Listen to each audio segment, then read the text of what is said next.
Hey there everyone, my name is Andrea Clow. I'm the owner and trainer here at the Future Olympian. My ultimate goal is to help you create suppleness and strength in your own body so that you can take it over to your horse in your training at home while riding dressage.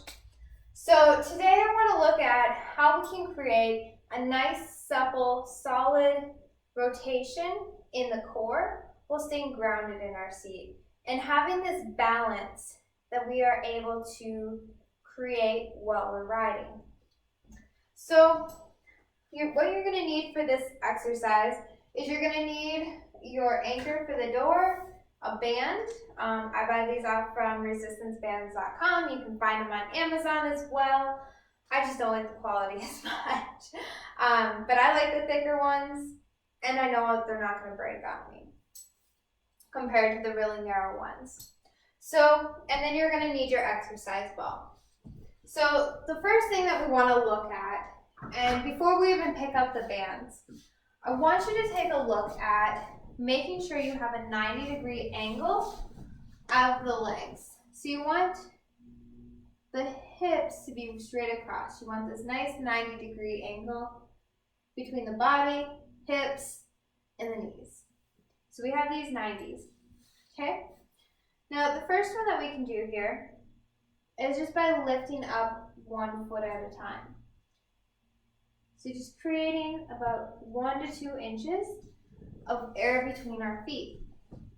This is going to help give ourselves this sense of balance because we have to balance ourselves on the exercise ball, right?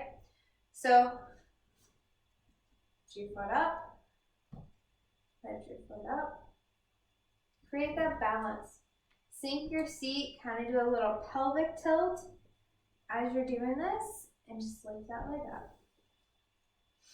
So maybe focus on doing this. You're working at your desk. Maybe you're watching TV with the kids. Whatever you might be doing, just take a few minutes and kind of play around with that. See what it feels like to be throwing your weight around and how you might be feeling on the horse. I mean, you can even come down as if you were sitting on the horse, coming this way. And then try lifting your legs up that way. Just a little bit of air between them. It's definitely a lot different, I'll give you that. But creating that little bit of area where you can see where your body's moving, how it's going to affect your horse's balance as well as your own balance. And that is why it's so important that we create this nice, strong, independent core. Okay, so moving on to these bands here. We can do a very similar thing. And we can look at, so we want to hold these like we're holding a set of reins. We want to make sure everything's at their 90-degree angles. And then I want you to pretend like you're turning around the corner. So what are you going to do?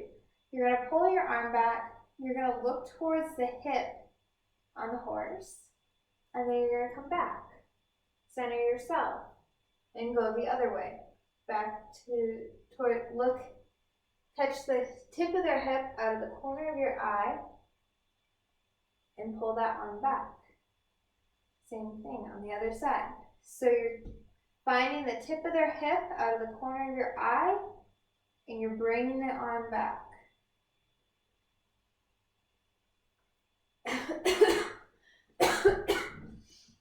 And doing that in such a slow, controlled motion is going to help bring you into this place of awareness within your body. Because you want to make sure as you're turning through your hips. You don't want to turn like this, where your shoulders are falling in, because that's where your horse's shoulder is going to collapse.